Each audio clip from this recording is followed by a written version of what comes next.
Bonjour et bienvenue à ce cours biblique présenté par l'Église chrétienne évangélique En Chemin. Votre animateur, Réal Gaudreau, pasteur.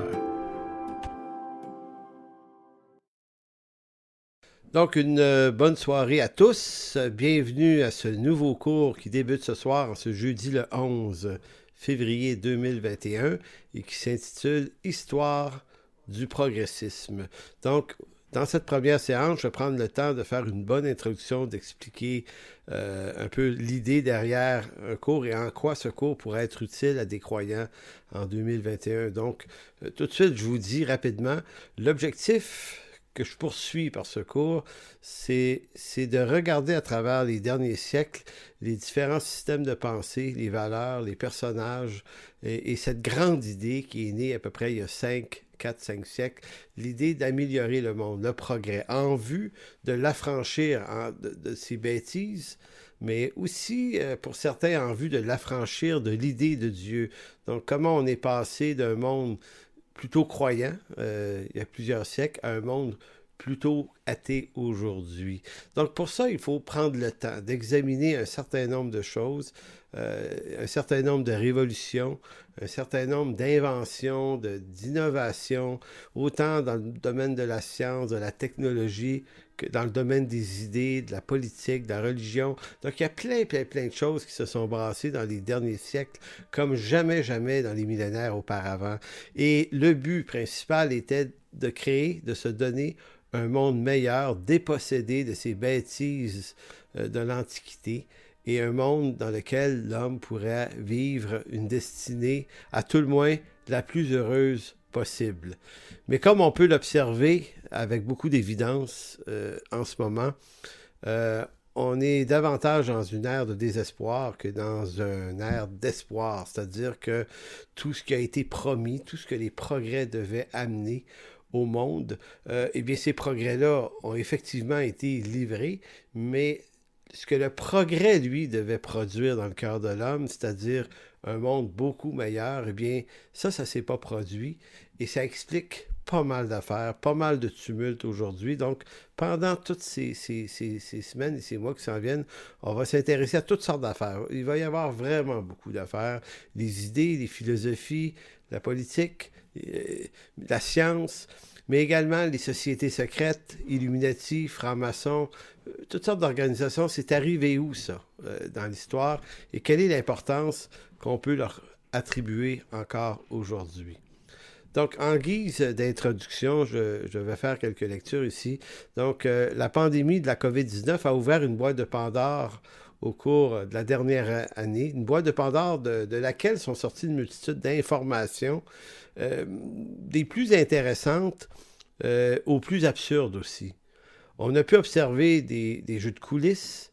On a pu, comme croyants, à cause de cette pandémie-là, ça a fait craquer des choses. On a pu observer différents jeux de coulisses qui existent entre les grandes institutions politiques internationales, les grands milliardaires de la planète, des institutions comme l'ONU, l'OMS, les pharmaceutiques, nos gouvernements. Bref, une crise, ça permet d'observer des choses. Ça peut animer notre critique aussi, notre analyse. Et tout ça, c'est bien intéressant. Mais le fait est que pour être capable d'analyser comme il faut une situation, il faut être capable de retourner loin en arrière et comprendre les racines, d'où ça vient, tout ça.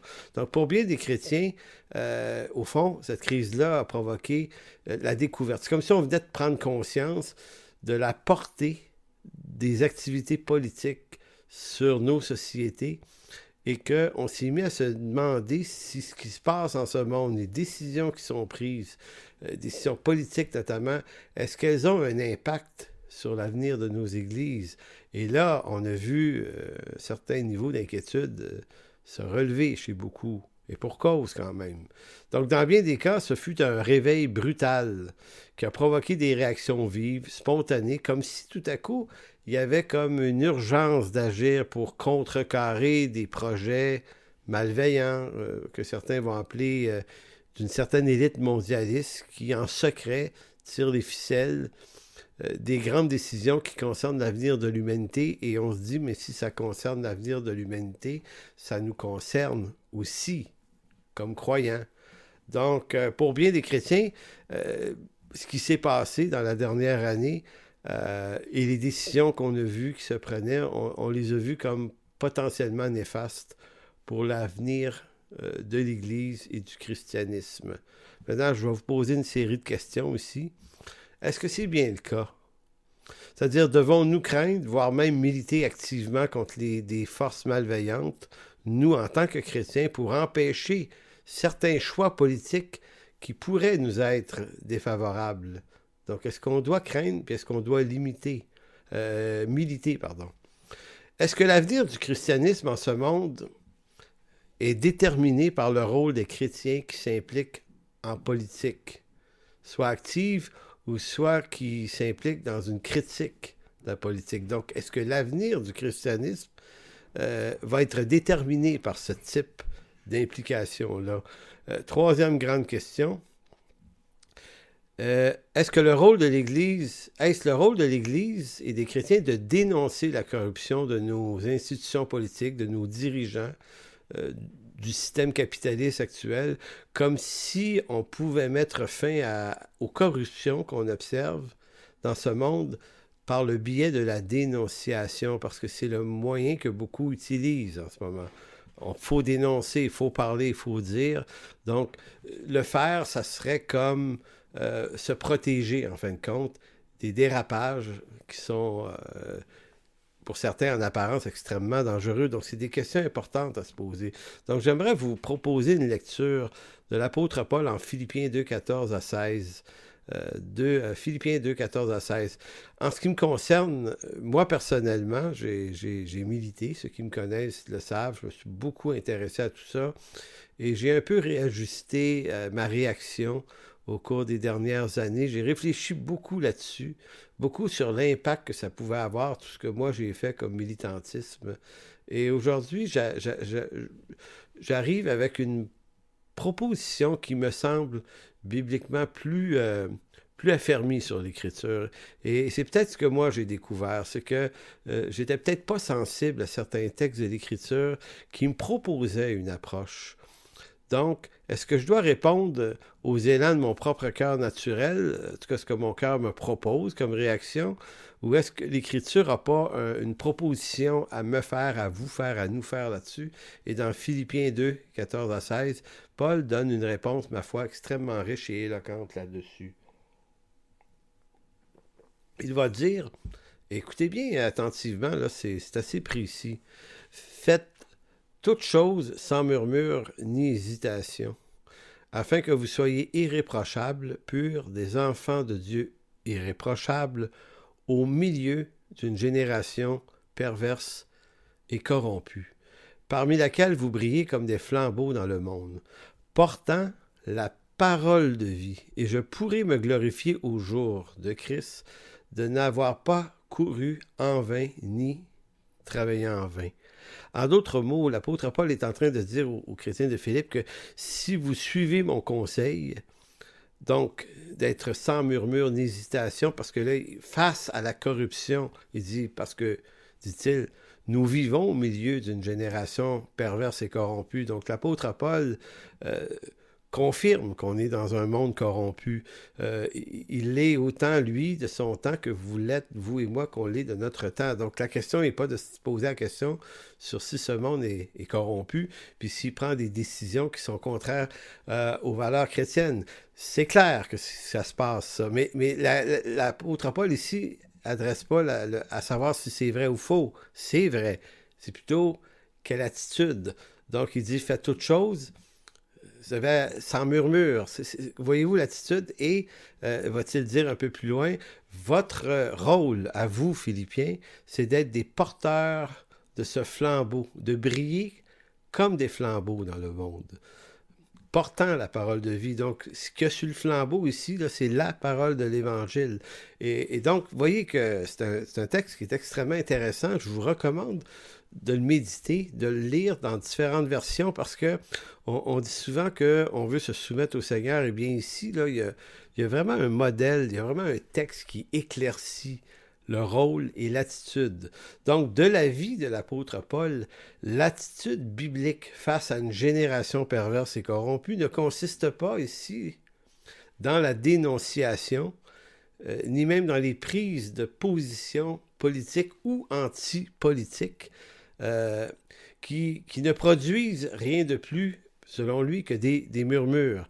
L'apôtre Paul propose plutôt de briller comme des flambeaux. La lumière que nous sommes appelés à laisser briller par nos vies n'est pas, selon Paul, du domaine du murmure, de la dénonciation. C'est pas un appel à dénoncer les mensonges politiques, comme beaucoup le pensent, que la vérité est dans la dénonciation des trucs qui se font en secret. Donc, faisons éclater cette vérité. Donc, comme si la nouvelle vérité, notre façon d'éclairer le mensonge devenait une certaine proclamation de la vérité. Mais l'apôtre Paul ne dit pas ça. Il dit qu'on doit briller comme des flambeaux, étant des porteurs de la parole de vie. Donc, la dénonciation, dans le contexte où Paul l'entend ici, dénoncer, c'est plus ou moins utile. C'est comme dire ce que l'Écriture dit déjà. Donc, c'est la parole de vie. Être des porteurs de parole de vie dans un monde pervers et corrompu, c'est ce que Paul nous dirait. Il nous dirait, ben voici ce qui est utile et voici ce qui est à faire si on ne veut pas courir en vain, si on veut servir Dieu. Donc, ce qui semble importer le plus pour Paul ici, et de ne pas avoir, lui, couru et travaillé en vain, c'est-à-dire de ne pas avoir mis du temps précieux à combattre des mauvais combats.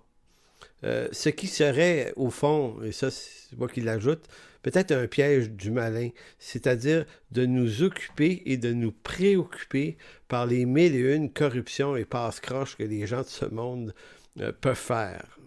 Comme si tout ça pouvait dérouter le plan de Dieu, parce que c'est une des questions. En quoi ça change quelque chose à l'Église? Est-ce que l'Église est impactée par le fait qu'on s'active dans ce type de dénonciation? Moi, je pense que non. L'Église de notre fabrication, de la façon qu'on le fait peut-être, mais l'Église du Christ vivant, il nous est dit que les portes de l'enfer ne prévaudront point contre elle. Donc, il faut laisser à Dieu être Dieu sur son Église. C'est son problème à lui de la protéger à travers des périodes difficiles.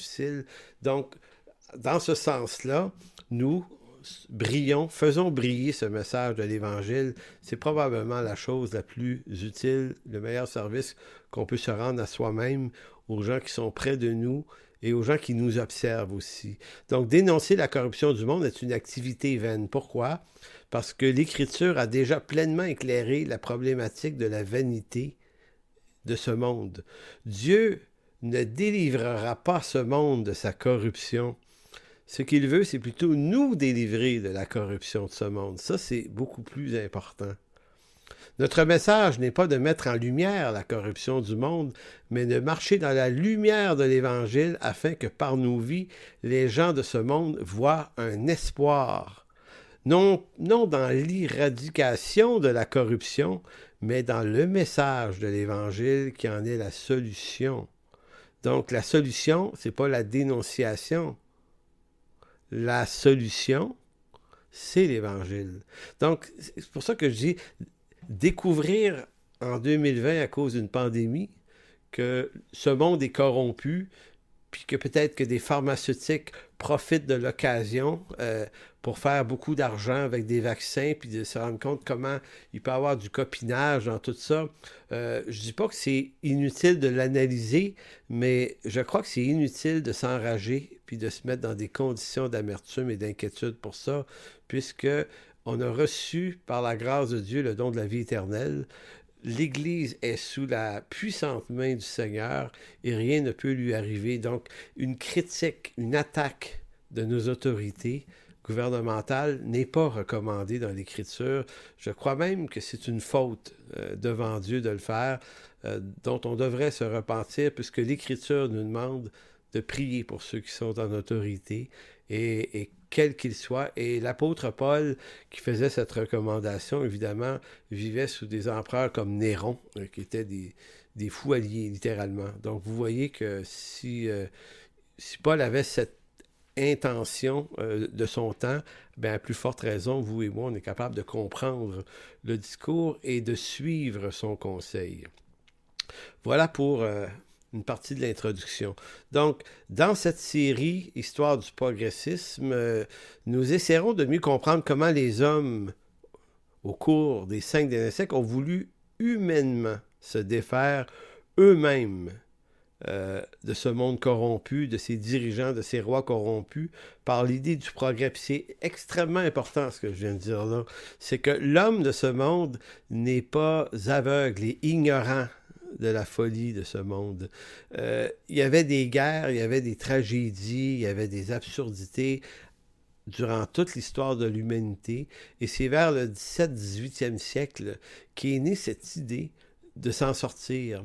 Donc, on appelle ça là, une forme d'humanisme là, qui n'était pas athée encore à l'époque, mais c'est-à-dire qu'est-ce qu'on peut faire, nous les hommes, de bon cœur, là, de bonne intention, pour améliorer les conditions. Donc, on a voulu renverser des systèmes, les systèmes royaux notamment, qui étaient quelquefois despotiques et injustes, créer des lieux de liberté d'expression, par exemple, d'avoir le droit d'énoncer des opinions. Donc, il y avait beaucoup de problèmes, beaucoup de trucs qui étaient sous les verrous. Et il y avait également tout le progrès du domaine de la science, connaître mieux notre monde, connaître les lois de la nature, de l'univers, les lois de la physique. Il y a plein d'améliorations qu'on a voulu amener. Et quand ça a commencé à se déclencher, ce processus-là, ça a donné beaucoup d'espoir. Et l'espoir de ces hommes et de ces femmes était un espoir honnête. On voulait régler des problèmes dans cette humanité, des injustices, des inégalités. Donc, c'est ça d'abord l'intention du progrès. Donc, dans cette série, moi, ce que je vous propose, c'est d'essayer de comprendre ce qu'ils ont voulu faire plutôt que de leur prêter des intentions. S'il y a des intentions malveillantes, si certains en avaient, ben on verra quelles étaient leurs intentions malveillantes, mais mon but, c'est d'avoir une analyse qui est juste, qui est honorable, qui honore les gens qui sont honorables et pas nécessairement ceux qui ne le sont pas.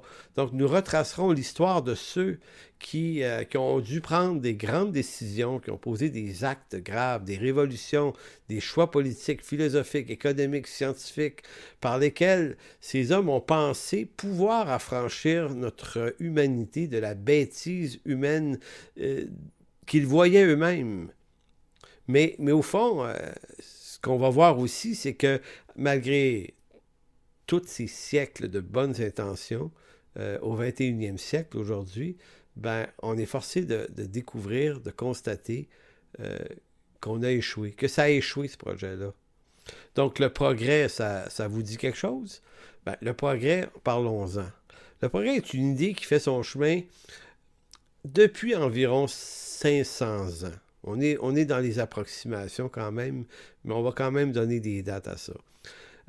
En Occident, et qui promettait un monde meilleur grâce à l'amélioration des conditions humaines dans toutes les sphères de l'activité de l'homme, et ce en vue de créer un monde meilleur au sens libre de la bêtise, libre des superstitions inutiles, superstitions religieuses qui émanaient d'une antiquité lointaine. Donc on voulait, ce qu'on souhaitait, c'était un monde sans guerre, un monde dans lequel on pourrait éradiquer la pauvreté, amener de la justice, donc se débarrasser de toutes les formes d'injustice, les formes d'inégalité. Un monde, et ça c'est un gros point, là, surtout au siècle des Lumières, qui donnerait accès à l'éducation pour tous. Parce qu'on se disait, le problème de l'humanité, c'est que l'homme est ignorant, l'homme n'étant pas instruit, a tendance à être plus bête, être plus méchant, être plus violent. Donc si on éduque tout le monde, on va créer certainement un monde instruit. L'instruction amène à plus de noblesse, et plus de noblesse, supposément, à plus de paix. Est-ce que ça a marché? Pas vraiment. Ce qui a marché, c'est plus de gens instruits. Mais est-ce que le fruit attendu a été livré? Pas sûr. Au départ, l'idée du progrès était une très bonne idée. Une idée qui voulait honnêtement franchir l'homme de ses misères, les misères de cette vie. Mais cette idée s'est éventuellement transformée en idéologie, donc du progrès, qui était une bonne idée, on a fini par créer l'idéologie qu'on va appeler le progressisme. Donc le progrès devient une doctrine, une idéologie. Aujourd'hui, le progressisme, dans ce sens, est devenu une doctrine Et vraiment, là, avec des adeptes qui vouent un culte démesuré au nouveau dieu du progrès ou de la science. Le progressisme s'impose tel une religion avec ses prophètes, ses défenseurs, qui font la promotion de tous les progrès possibles. Même ceux, et c'est là qu'on voit l'absurdité dans le progrès, des fois, dans le progressisme, en fait, c'est que on va même dans des progrès qui deviennent à contresens du progrès réel. En ce sens, le progressisme est en quelque sorte le dépassement du bon progrès. Le progressisme s'élève comme un dogme qui pousse l'humanité à dépasser même la réalité biologique de sa condition. Et le résultat net, c'est qu'on est dans un monde qui ne progresse plus, mais on est dans ce que je me permets d'appeler, on est dans l'ère du régressisme. C'est-à-dire qu'on régresse maintenant.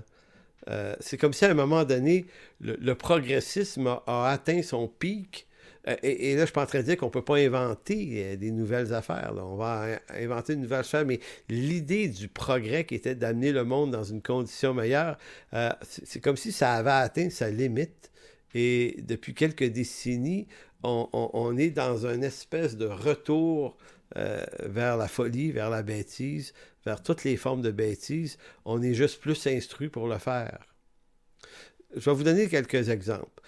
Compte rendu des résultats. Donc, si on parle que le progrès est une idée qui s'est amorcée il y a 4 ou 5 siècles, dans ses premiers balbutiements, en 2021, qu'en est-il? Donc, l'impression générale que vous observez vous-même, que nos dirigeants politiques ne peuvent pas manquer d'observer lui-même, c'est que notre monde est un gâchis monumental. On est dans un monde chaotique et le chaos est perpétuel. C'est comme si il y a des progrès techniques, scientifiques qui s'amènent en quantité, mais la bêtise, elle, elle demeure. Il n'y a rien à faire avec ça. Donc, l'homme du 21e siècle, par son mépris de la crainte de Dieu, retourne inexorablement aux pratiques les plus élémentaires du paganisme. Donc, moi, je plaide pour le christianisme était la solution. Jésus-Christ est la solution. Maintenant, attention, je reconnais que le christianisme a sombré dans la bêtise à plusieurs degrés de très grande profondeur à travers l'histoire et on comprend pourquoi des gens ont voulu s'en défaire aussi parce que malheureusement le christianisme a provoqué des guerres, a provoqué des tourments par une doctrine des fois non biblique mais qui est surajoutée à l'écriture. Donc, et le catholicisme en est largement responsable, mais le protestantisme aussi. Et accusons-nous nous-mêmes, même dans notre propre siècle, des choses qui se sont produites dans les milieux chrétiens qui n'ont pas aidé du tout à faire apprécier Jésus-Christ par les gens de ce monde. Mais ça, c'est une chose. Ça ne change pas néanmoins que l'Écriture elle-même, par Jésus-Christ lui-même, reste l'unique solution pour la bêtise du monde. Je vais vous donner une liste de choses qu'on aurait voulu régler au cours des derniers siècles et qui ont juste empiré. Par exemple, je vous disais tout à l'heure que une des idées du progrès, c'était d'abattre les inégalités entre les hommes, entre les femmes, mais pas juste la question homme-femme, là, mais entre les hommes de différents peuples, de différentes races, de différentes couleurs. Donc, l'idée d'abattre les inégalités. Donc, on voulait régler le problème des inégalités dans le monde. Mais le problème, c'est qu'elle s'accentue de plus en plus. Entre les peuples riches, entre les peuples pauvres, entre les races, c'est-à-dire qu'on est au même point depuis 5 siècles. Les pays riches sont juste plus riches, puis les pays pauvres sont restés tout aussi pauvres.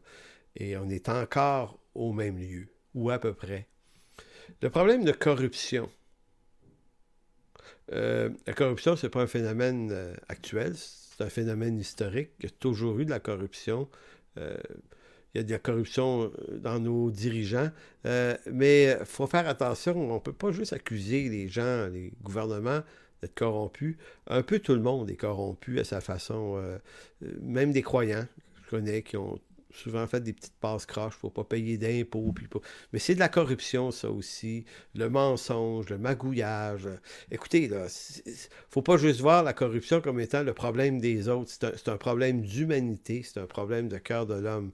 Mais au niveau politique, elle est répandue, dit-on, plus que jamais, parce qu'il existe des organismes internationaux qui sont ce qu'on appelle, il y a un mot pour dire ça, là, c'est l'indice de corruption. Ça s'appelle comme ça.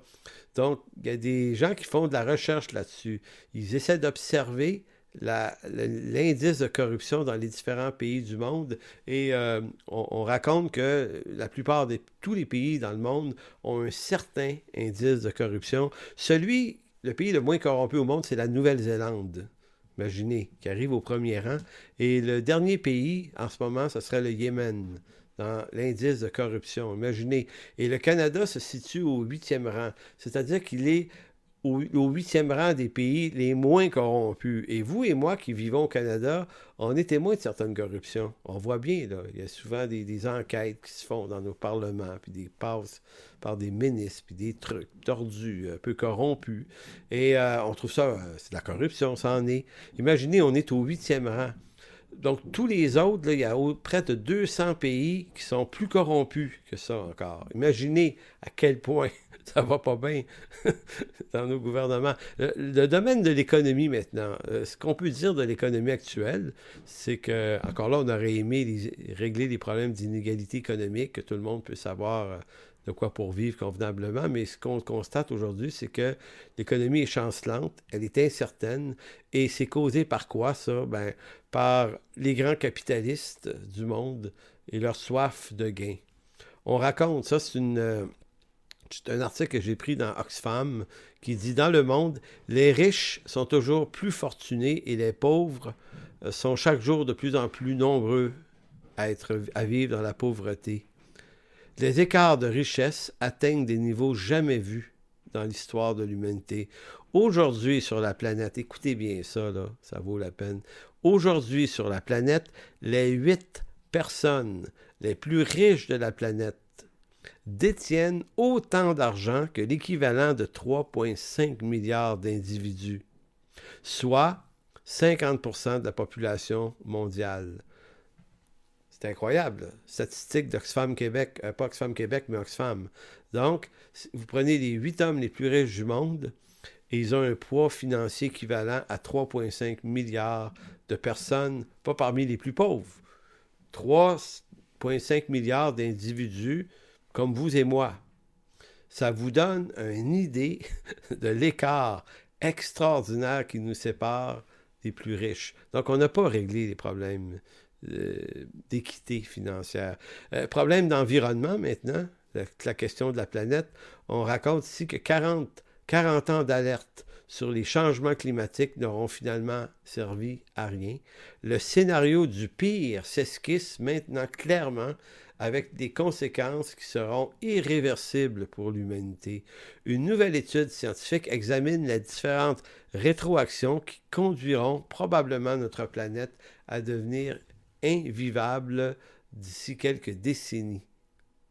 Rien n'y fait, ni les alertes scientifiques, ni les mobilisations citoyennes, ni les messages vidéo vus par des milliards de personnes sur la planète.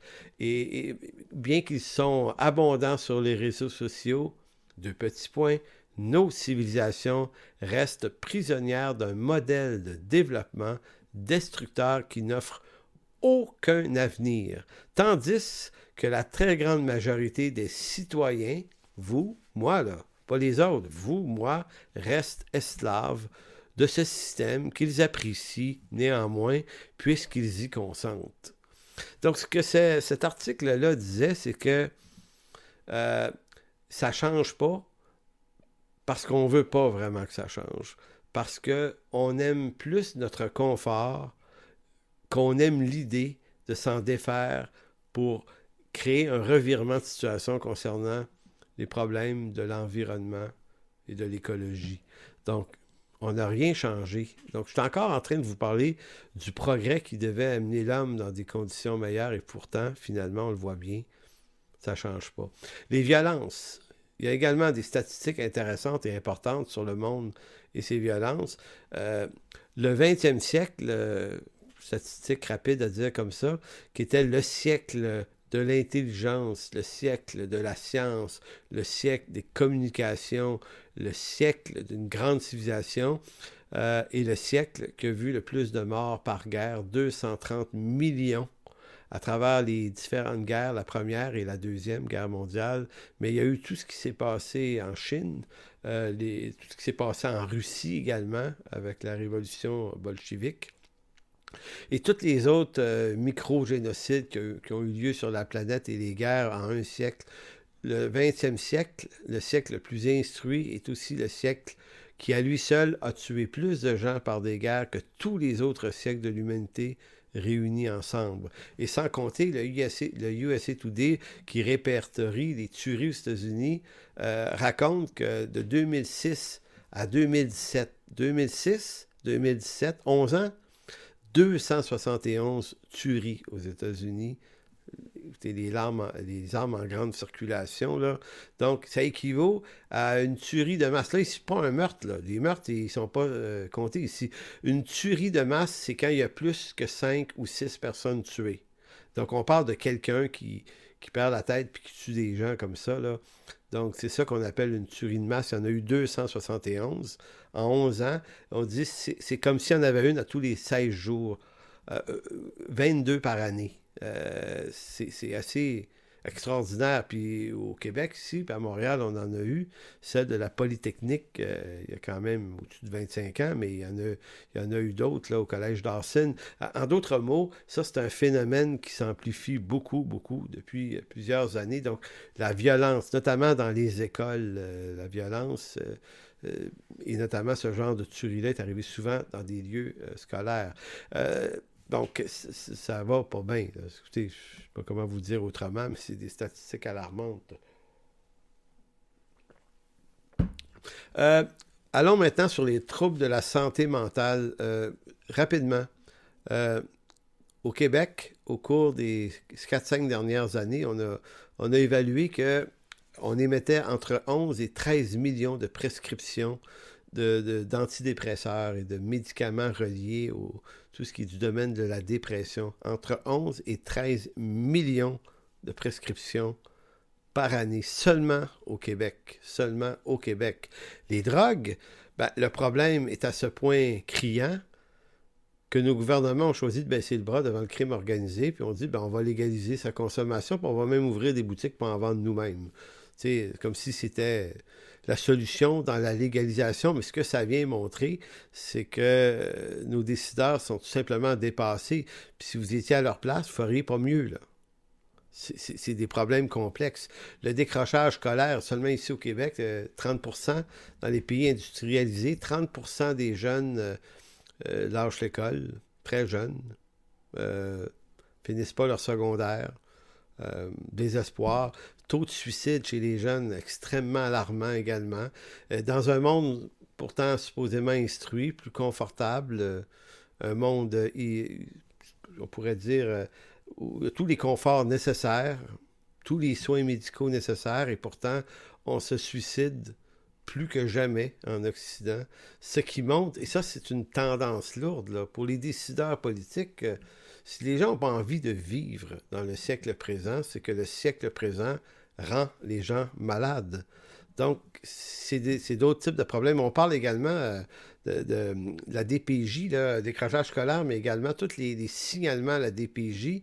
Une statistique qui vient de la DPJ qui dit que entre l'année, 2016 et 2019, 2016 à 2019, augmentation. Le nombre de signalements retenus par la DPJ au Québec est passé de 36 002 à 41 530 signalements. Une augmentation de 15% dans les dernières années pour les cas de violence qui nécessitent une intervention de la DPJ. Donc, on dit les enfants décrochent, mais ça montre que les parents décrochent aussi. Beaucoup de parents décrochent et ça a des retombées catastrophiques chez les enfants. C'est aussi un autre indicateur que le progrès tel qu'on le choisissait, tel qu'on le voulait, n'atteint pas ses cibles. On pourrait parler de différentes autres pacotilles. La confusion générale dans notre monde, la question du bien et du mal, on a fait disparaître ces profils-là. Il n'y a plus rien de mal tout à fait. Donc, on pourrait parler de la perte des repères moraux, bibliques notamment, au profit d'une reconstruction ou de la reconstruction d'une nouvelle morale qui est fondée sur l'identité individuelle. Ce que ça veut dire, ça, c'est qu'on est dans un monde qui privilégie plus la collectivité, mais tellement centré sur l'individu narcissique que l'identité de chacun, c'est comment je me sens. Donc, c'est toute la question de la confusion des genres.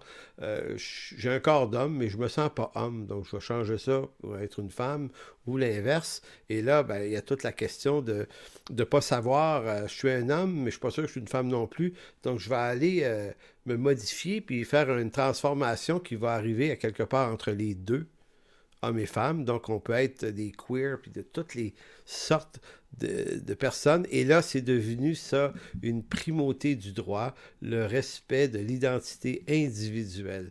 Et je veux faire petite attention là-dessus ici. Je nous invite à ne pas se moquer de ce phénomène-là, puis à ne pas se moquer de ces gens-là. Ça n'aide en rien la situation et ça ne témoigne en rien la voie du salut. Ce que ça fait juste démontrer, c'est qu'on est dans un monde de désespoir et que les hommes et les femmes de notre génération choisissent toutes sortes d'avenues qui sont fondées que sur le désespoir. En fond, ce qu'ils cherchent, eux autres, c'est qu'ils cherchent à vivre quelque chose, là. Ils cherchent la vie, ils cherchent un bonheur, ils cherchent un confort qu'ils n'ont pas, là. Ils l'ont pas. Écoutez, c'est honnête au sens que leur démarche veut trouver quelque chose. Mais ça montre tout le désespoir parce qu'ils ne trouvent pas, là. Ils ne trouvent pas pantoute. Donc, vous et moi, là, et je trouve ça maintenant, souvent, moi, ça me dérange beaucoup de voir des croyants rigoler de ça, s'en moquer sur Facebook. Ça annonce pas l'Évangile, la moquerie, d'aucune façon. Donc, si on veut se rendre utile, prions pour les gens qui souffrent, qui sont pris dans ces esclavages-là, parce que c'est de ça dont le Seigneur est venu nous sauver. Puis si c'était pas eux, puis si c'était pas que Dieu nous avait sauvés, nous, ça serait nous, ça, ces gens-là. Donc, comprenez-vous, c'est pas drôle. C'est juste pas drôle, puis ça mérite aucune moquerie. Donc, on est dans ce monde-là, un monde de désespoir. C'est déprimant à soir, mais vous allez comprendre un peu plus pourquoi on en est arrivé là. En terminant sur ces questions-là de désespoir, avant d'aller vers un autre chapitre, on peut culminer en disant qu'on est dans un monde qui fait la promotion d'une culture de mort, n'ayant plus la capacité de donner un vrai sens à la vie. Bien, la mort devient une solution pour beaucoup. L'OMS, cet organisme dont on parle beaucoup là, dans la COVID-19, est quand même un organisme qui existe depuis très longtemps, tient des statistiques. Il y a quelques années, on dénombrait pas moins d'1 million de suicides par an dans le monde. 1 million de suicides. Ça, c'était ce qu'on était capable de répertorier parce qu'on disait que les chiffres sont beaucoup plus alarmants parce que dans bien des cas, ils sont juste pas répertoriés. Mais 1 million de personnes par année se suicident dans le monde. C'est effrayant, le désespoir qu'il y a derrière ça. Au Québec, on parle de plus de 1000 personnes par année, dont une majorité de jeunes hommes et de plus en plus de jeunes filles. Donc, si des jeunes qui sont en pleine période de leur vie sont jeunes, sont en forme, sont en santé, ils ont la vie devant eux, si eux n'ont pas envie de vivre, ça vous dit-tu à quel point on est dans un monde de désespoir? Et ça, c'est sans parler de ceux qui ne se suicident pas, mais qui ont choisi de simplement l'endurer, cette vie-là, de la geler avec de la dope, puis de consommer, puis faire la fête, parce que c'est le désespoir. Oui, c'est ça qui se passe. Et je termine sur la question de la culture de mort. Nos législateurs, depuis quelques années, amènent ces règles ces nouvelles lois sur l'euthanasie, le droit de disposer de soi-même, de décider de quand on veut mettre fin à ses jours, l'aide médicale à mourir. Et il faut faire attention quand on parle de ça. Il y a des dispositions intéressantes dans ça là, pour empêcher les gens de souffrir en fin de vie. On comprend ça, mais là, toutes les portes que ça ouvre sur réellement l'euthanasie, donc éventuellement de ne plus soigner les personnes très âgées, trop coûteux, donc de leur proposer de mourir plus jeune un peu, s'ils sont malades. Voyez-vous, il y a des affaires qui s'en viennent, qui font peur, mais c'est ça une culture de mort, et sans compter que si on regarde les vieillards comme ça, et dites-moi pas là, qu'on a créé la COVID en vue de tuer les vieux, là, je suis pas du tout d'accord avec ça. J'ai senti que malheureusement, beaucoup sont décédés, nos personnes âgées, mais on a vu une intention qui était de leur sauver la vie autant que c'était possible. Mais ça n'empêche pas qu'éventuellement, on pourrait se diriger dans un monde où la vie des personnes âgées pourrait perdre de la valeur, puisqu'on a déjà enlevé la valeur au fœtus. Il y a 50 millions à 55 millions d'avortements dans le monde. Ce sont les chiffres de l'Organisation mondiale de la santé, ça. 50 millions de morts par année. C'est assez effrayant, là. Quand on pense que la Deuxième Guerre mondiale a fait 50 millions de morts aussi, ça a pris 6 ans pour la guerre mondiale. Nous, on fait ça par avortement à chaque année. Donc, nous, en 6 ans, c'est 300 millions de victimes par avortement. Depuis les premières législations des années 70, on a dépassé le milliard d'avortements dans le monde. C'est quand même quelque chose, là. C'est beaucoup, beaucoup, beaucoup, beaucoup de morts dans cette culture de mort. Donc, on peut dire que ces comportements, tous ces comportements absurdes, sont les signes évidents d'un monde dominé par le désespoir. Depuis 3 siècles, depuis 5, mais depuis 3 siècles en particulier, on nous promettait un monde de paix, libéré des folies, des superstitions de l'Antiquité, des guerres et des conflits inutiles, grâce au progrès, à la science. Et tout ça, finalement, pour être finalement absorbé par de nouvelles bêtises humaines encore plus déstructurantes aujourd'hui. Le bilan le plus lucide nous amène à constater que le progrès n'a pas livré sa marchandise. Le monde dans lequel nous vivons est à quelques lieues près maintenant, dans certains cas, je dirais de l'explosion révolutionnaire. On a vu ça aux États-Unis dernièrement. Dites-vous que le pays le plus riche, le plus confortable, le pays le plus libre au monde, le pays des libertés individuelles, c'est les États-Unis. Eh bien, ce pays-là, là, en ce moment, là, on a vu ça au mois de janvier, et a effleuré de près une révolution, une explosion, une guerre civile. Donc, si le pays où vous avez le plus de droits et de liberté fait en sorte que les gens ne sont pas bien dans ce pays-là puis qu'ils veulent un changement, imaginez-vous les pays où ça va pas bien. Donc, le fait que le pays le mieux organisé au monde sur le plan de la démocratie est sur le bord de l'explosion quelquefois, ça nous en dit long sur les formes de désespoir déstructurant qui dominent notre monde. Et si jamais il y avait des révolutions qui éclataient là, dans notre monde, puis je sais qu'il y en a qui souhaitent que ça arrive quasiment pour changer le système, dites-vous que si une révolution change un système, ben, le système qui s'installe est souvent pareil ou pire de toute façon. Et si jamais des révolutions et des guerres civiles devaient éclater en Occident aujourd'hui, ça serait probablement une des pires calamités de l'histoire de l'humanité parce que ça ferait des carnages que les autres grandes révolutions des siècles passés n'auraient jamais pu faire parce que les gens n'étaient pas aussi armés dans le temps. Donc le progressisme s'est imposé au cours des 3 derniers siècles devant une idée, celle d'un Dieu créateur qui tenait le monde dans ses mains, mais on a voulu se débarrasser de ça. Le progressisme, maintenant, c'est la foi, mais c'est la foi absolue dans le progrès de l'homme. Par des moyens d'homme, ce projet promettait d'amener l'humanité vers des jours meilleurs, plus paisibles, mais voilà, il n'a rien fait de plus que de rendre l'homme encore plus esclave des tyrannies que ses propres inventions lui ont données. Donc c'est fou, hein? On est esclave de ce qu'on s'est donné comme moyen pour se rendre libre.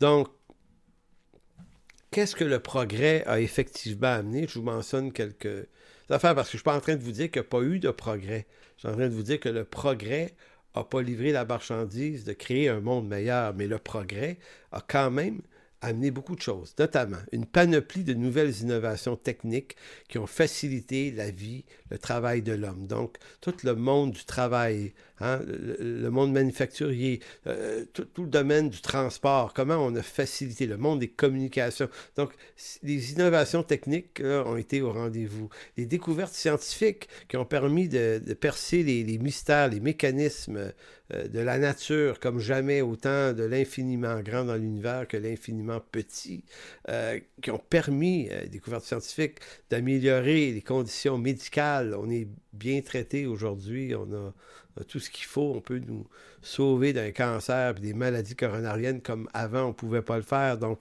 oui, il y a eu ces progrès-là. Des nouveaux régimes politiques démocratiques plus respectueux des droits et libertés individuelles ont vu le jour aussi partout en Occident, surtout en Occident, mais ailleurs aussi.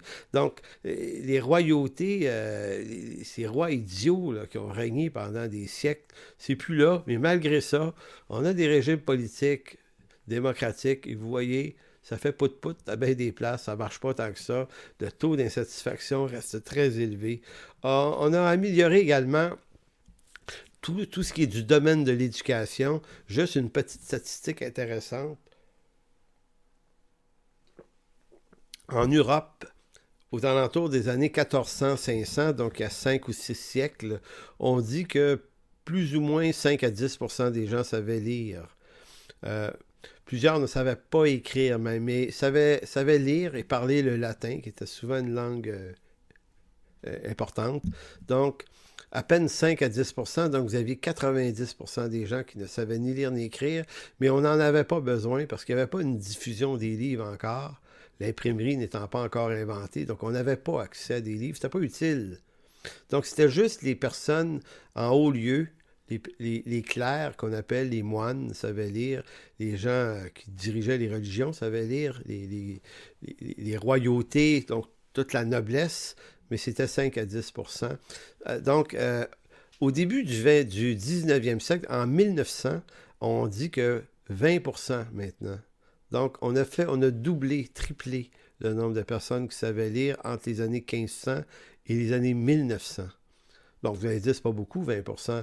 Mais entre 1900 et l'an 2020, on est passé à 86%. 86 à 91, c'est flottant. Certains disent jusqu'à 91% des hommes et des femmes sur la planète savent lire et écrire aujourd'hui. Donc, vous voyez, à mesure que l'instruction a pris de la place, puis que les gens se sont instruits, ont su lire et écrire, à mesure, on a l'impression que ça devait libérer l'homme, ça, l'instruction. Ben oui, ça nous a libérés, on est plus instruits, mais on n'est pas moins dangereux. Écoutez, c'est pittoresque de se le dire, parce que c'était tellement ça qui était le fantasme de ceux qui voulaient l'éducation pour tous. Puis, à leur place, on aurait été d'accord avec eux à l'époque, là. On a également, dans les progrès, mis en place toutes sortes de chartes des droits de l'homme, hein? À Genève notamment, qui viennent protéger les droits humains sur l'ensemble de la planète. Donc, il y a vraiment une amélioration des droits là-dedans, des libertés. Donc, et la liberté de presse, la liberté d'expression. Je pourrais vous nommer 10 autres affaires qui ont changé, qui se sont beaucoup, beaucoup améliorées au cours des derniers siècles. Mais en même temps, malgré toutes ces bonnes choses, nous nous trouvons tout de même dans un monde où l'homme reste profondément insatisfait de sa vie. Posez-vous la question, si vous-même, vous êtes croyant même, vous avez la vie éternelle par la grâce de Dieu, probablement que vous êtes vous-même pas très satisfait de votre vie. C'est peut-être pas vrai pour tout le monde.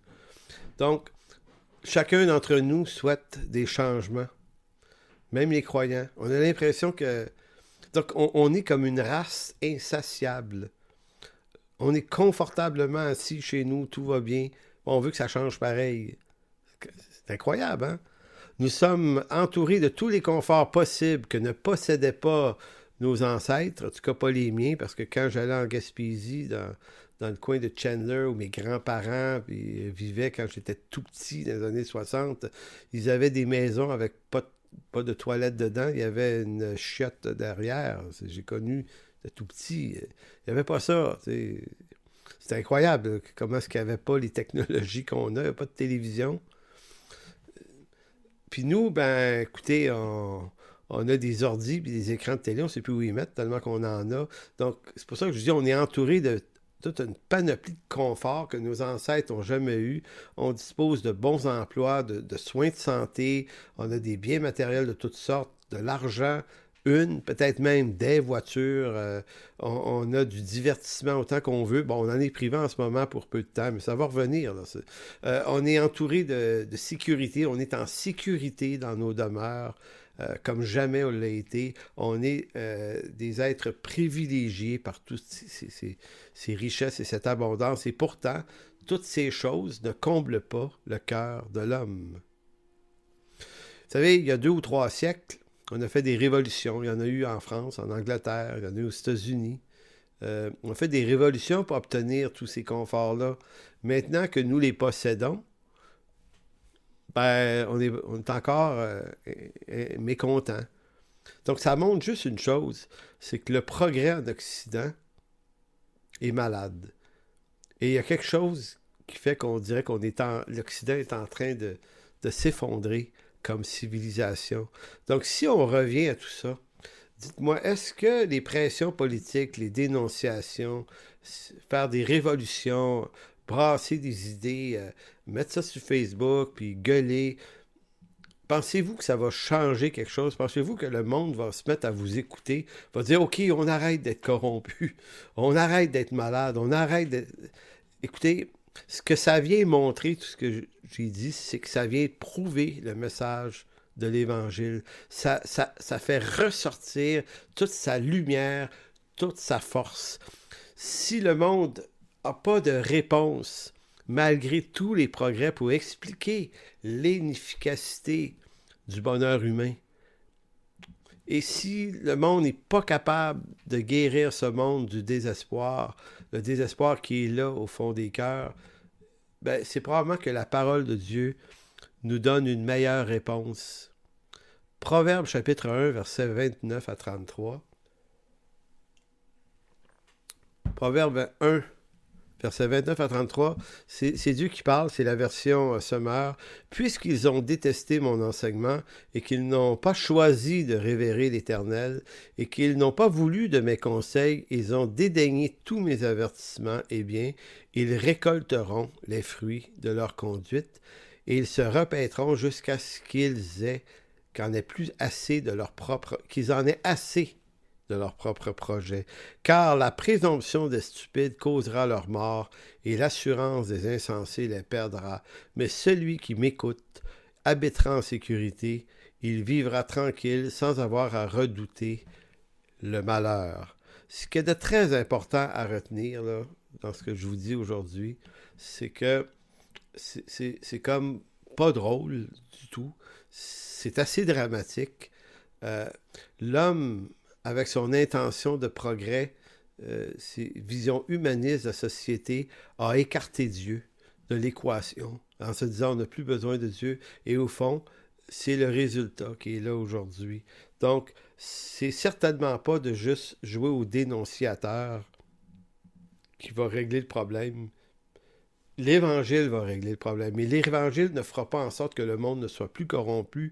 Il va affranchir des hommes et des femmes de ce monde, de cette corruption, pour leur donner un espoir nouveau.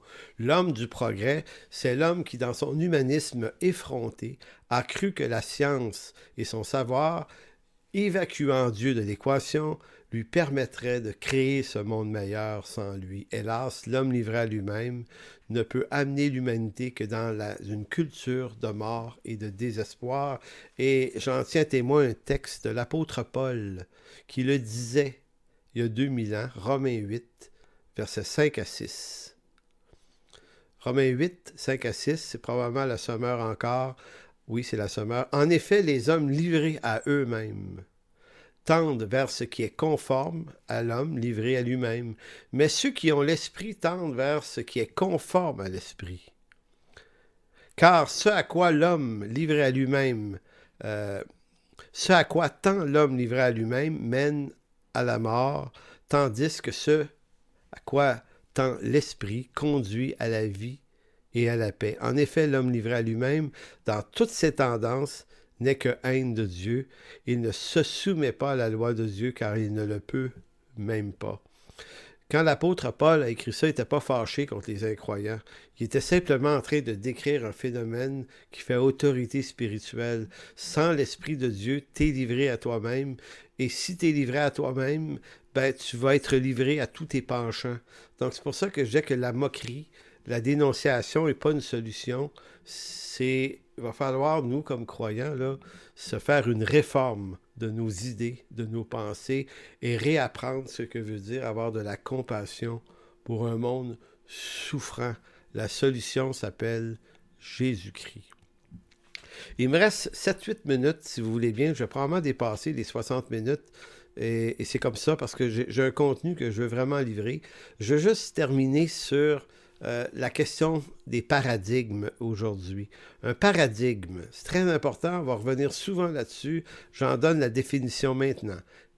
L'histoire de l'humanité se divise en périodes de temps, qui chacune de ces périodes est traversée par des idées, des valeurs reçues, qu'elles soient politiques, religieuses ou philosophiques, et ces valeurs fondent la manière de penser des hommes d'une même génération, d'une même époque. Or, il arrive que certains événements importants viennent percuter, voire modifier en profondeur ces valeurs et ces convictions pour donner place à un nouveau monde, nouvelles valeurs, nouvelles idées. On appelle ça comment? Un changement de paradigme. Donc, c'est ça que ça veut dire. C'est pas plus compliqué que ça. C'est un changement d'époque, changement de valeur. Donc, un paradigme nouveau fait qu'on ne pense pas de la même façon que les gens avant. C'est des systèmes profonds. Donc, un paradigme, c'est une représentation du monde. C'est une manière de voir les choses. Un paradigme désigne l'ensemble des éléments qui forment un champ d'interprétation de la réalité à un moment donné de l'histoire. C'est un modèle cohérent qui représente la réalité du monde et que tous les membres d'une même société choisissent d'accepter. Un nouveau paradigme implique donc un changement majeur de ce système de valeurs et de pensée sur toute une société. Donc, il existe dans l'histoire des 2000 dernières années beaucoup de phénomènes qu'on pourrait dire de paradigmes, mais il y en a deux grands qui sont très, très importants, qui vont nous permettre de cheminer dans cette série. D'abord, il y a le paradigme biblique. Qu'est-ce que c'est ça? C'est que depuis environ le 5e siècle après Jésus-Christ, l'Occident est devenu chrétien. À tort ou à raison, là, il ne s'agit pas de juger si ça a été bon. Je ne sais pas là où je vais aller. La question n'est pas de savoir était-il catholique et devait-il pas l'être. C'est pas ça le point. C'est juste que vers le 5e siècle, le monde romain, c'est comme devenu un monde romain, est devenu un monde chrétien, et l'Occident est devenu chrétien. Et au-delà du fait que l'Évangile s'est répandu librement dans tout cet empire, ce message apporte avec lui un changement majeur dans la façon qu'il a d'expliquer la condition de l'homme. Le paradigme biblique, lui, déclare l'homme pécheur. Le paradigme chrétien considère que l'homme est fondamentalement pécheur et mauvais, même s'il est humainement capable de faire des bonnes choses. Humainement parlant, l'homme pécheur peut faire des bonnes choses, mais ça fait pas de lui un homme bon, ça fait juste de lui un pécheur capable de faire des bonnes choses. Pourquoi? Jérémie 17,9 va dire « Le cœur de l'homme est tortueux par-dessus tout, il est méchant, qui peut le connaître? » Donc, le paradigme chrétien dit que l'homme est perdu, l'homme est mauvais, l'homme est pécheur, donc besoin d'un sauveur. Le paradigme humaniste, c'est une autre façon de penser, et ces deux paradigmes-là, biblique et humaniste, se confrontent maintenant depuis quelques siècles, puisque le paradigme biblique a perdu de l'espace par rapport à un autre paradigme humaniste qui dit, et lui date du siècle des Lumières. Or, durant le siècle des Lumières, sous l'influence des philosophes, des libres penseurs, notamment comme Jean-Jacques Rousseau, qui est un des plus importants là-dessus, a créé une nouvelle idée. Il va dire que l'homme est fondamentalement bon est capable de faire le mal. Donc le paradigme biblique dit que l'homme est fondamentalement mauvais, mais capable de faire des bonnes choses. Rousseau, lui, non, l'homme est fondamentalement bon, mais malheureusement, il peut potentiellement faire du mal. Il va dire, l'homme naît bon en sa nature humaine, mais ce sont les mauvaises influences que lui apporte son milieu, ses parents même, qui le rendent potentiellement mauvais. Donc, lui militait pour affranchir les enfants de leurs parents aussi vite que possible.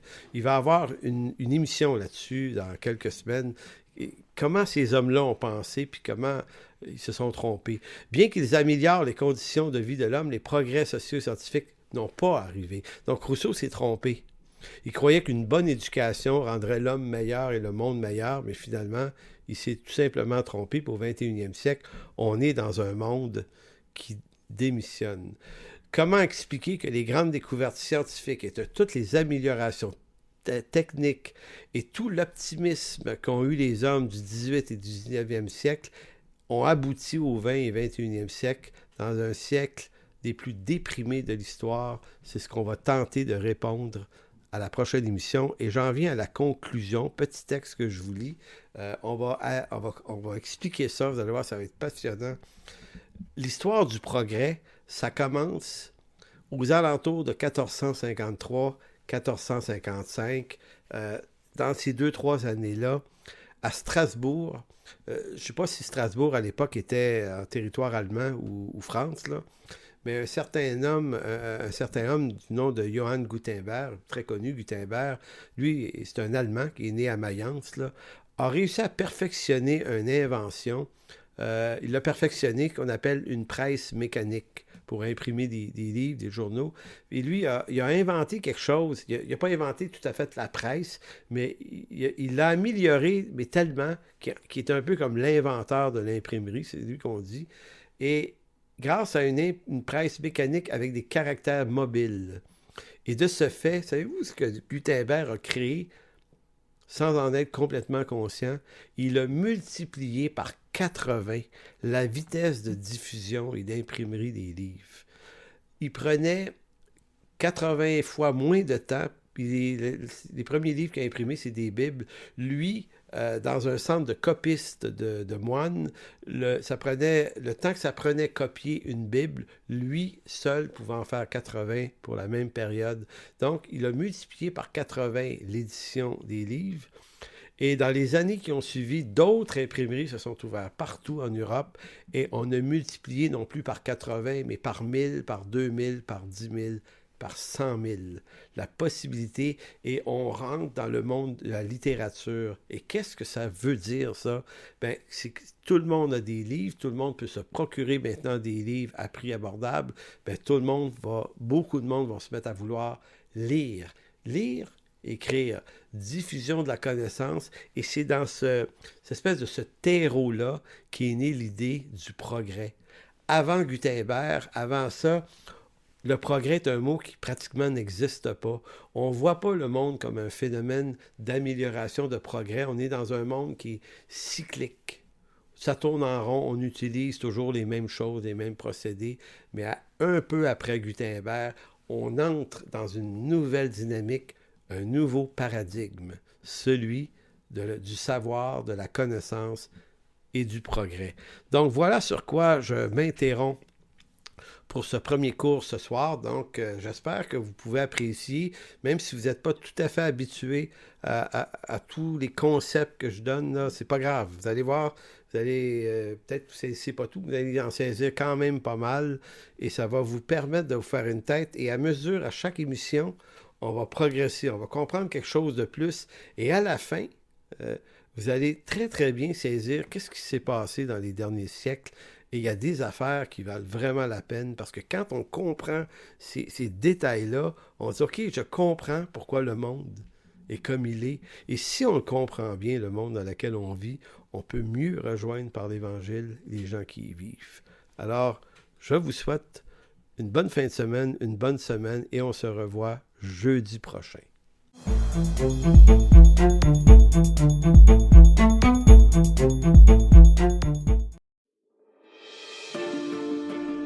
Pour toute information, n'hésitez pas à communiquer avec nous à info@églisesenchemin.com.